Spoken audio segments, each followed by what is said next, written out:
Honorable Minister for Finance, Shri P. Keshav Garu, to give the special address.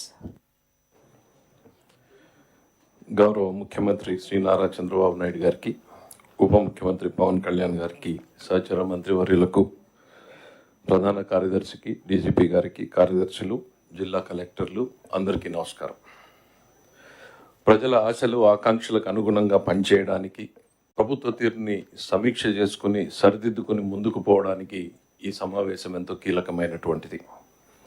గౌరవ ముఖ్యమంత్రి గారి ఆలోచనలను, ఆదేశాలను అమలు చేయడం కోసం మనం అందరం ఇవాళ ఇక్కడ కూర్చున్నాం. Senior bureaucrats, front line leaders and all the elected representatives, we all have one thing in common: to achieve the goal of the Chief Minister. We have to resolve ourselves to translate our shared vision into tangible outcomes. ముఖ్యమంత్రి గారితో నా ప్రయాణం 1994 November, అంటే దాదాపు ఈ రోజుకి 30 సంవత్సరాల క్రితం ప్రారంభమైంది. 7 ఎన్నికలు చూశాను. మొదటి సంవత్సరంలో 95లో ముఖ్యమంత్రి గారు ఎంత తపనతో, ఆరాటంతో పనిచేశారు. 30 సంవత్సరాల తర్వాత అంతకు మించి రెట్టించినటువంటి తపన, ఆరాటం ఇవాళ ఆయనలో చూస్తున్నా. స్పష్టమైనటువంటి మార్పును గమనిస్తున్నా. అనునిత్యం ఆయన వెనకాల నడిచినటువంటి వ్యక్తిగా, ఆయన ఆలోచనలకు అనుగుణంగా పనిచేసినటువంటి వ్యక్తిగా నాకు ఆయనలో ఒక స్పష్టమైన మార్పు కనపడతా ఉంది. ఈ మిగిలినటువంటి జీవితం ప్రజల కోసమే అన్నటువంటి ఒక ప్రధానమైనటువంటి లక్ష్యంతో ప్రతి నిర్ణయంలోనూ ఒక మానవత్వ కోణం ఉండాలి అనే రకంగా ఆయన చేస్తున్నటువంటి ఆలోచన, ఆయన పడుతున్నటువంటి తపన నిజంగా మనందరికి కూడా మార్గదర్శకం కావాలని చెప్పి నేను కోరుకుంటూ ఉన్నా. ఇది సుదీర్ఘ ఉపన్యాసానికి టైం కాదు.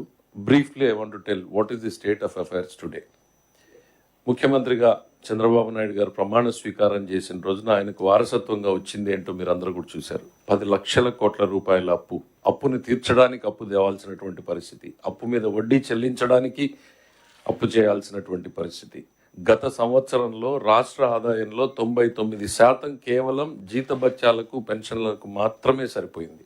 అంటే ప్రభుత్వ ఇతర అవసరాలు, ఆల్ అదర్ కమిటెడ్ ఎక్స్పెండిచర్ లేకుండానే కేవలం స్టేట్ రెవెన్యూస్ మొత్తం శాలరీస్కి సరిపోయింది. అంతకుముందు సంవత్సరాన్ని చూస్తే 107% ఆఫ్ ది శాలరీస్ ఎక్స్పెండిచర్, అంటే శాలరీస్ చెల్లించడానికి కూడా అప్పులు చేయాల్సినటువంటి పరిస్థితి 2 సంవత్సరాల క్రితం ఉన్నటువంటి పరిస్థితి. దీన్ని వారసత్వంగా తీసుకుని 1,14,000 కోట్ల నుంచి 1,30,000 కోట్ల రూపాయల చెల్లించాల్సినటువంటి బకాయిలు ఉన్నాయి. ఇమ్మీడియట్లీ నిన్న చెల్లించాల్సినవి, మొన్న చెల్లించాల్సినటువంటి బకాయిలు 1,14,000 నుంచి 1,30,000 కోట్ల రూపాయల బకాయిలు ఉన్నాయి. ఇక అత్యంత బాధాకరమైనటువంటిది అంటే ప్రతి వ్యవస్థని నాశనం చేసినటువంటి పరిస్థితి. నిన్న మొన్న 2-3 జిల్లాలకు రివ్యూకి వెళ్ళాం.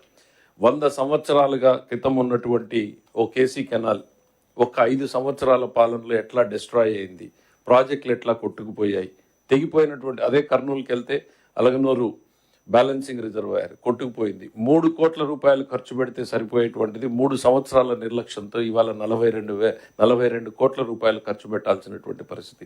ప్రతి జిల్లాలోనూ, ప్రతి వ్యవస్థలోనూ ఇంతకన్నా దారుణమైనటువంటి పరిస్థితులు మనం అందరం కూడా చూస్తున్నాం. ఇది వారసత్వంగా చంద్రబాబు నాయుడు గారికి వచ్చినటువంటివి.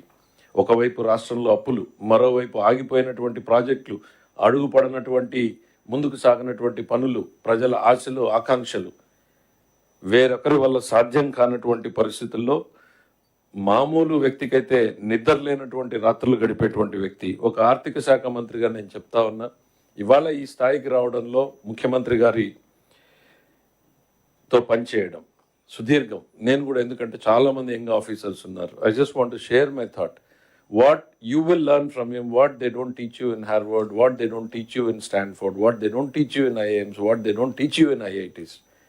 Just follow his footprints, just follow his thought process, just observe him, see him.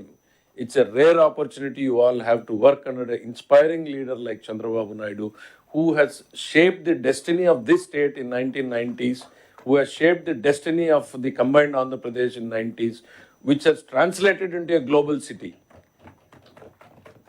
And here again is on a mission to transform this state into a global economy. Let us just blindly follow his footprints.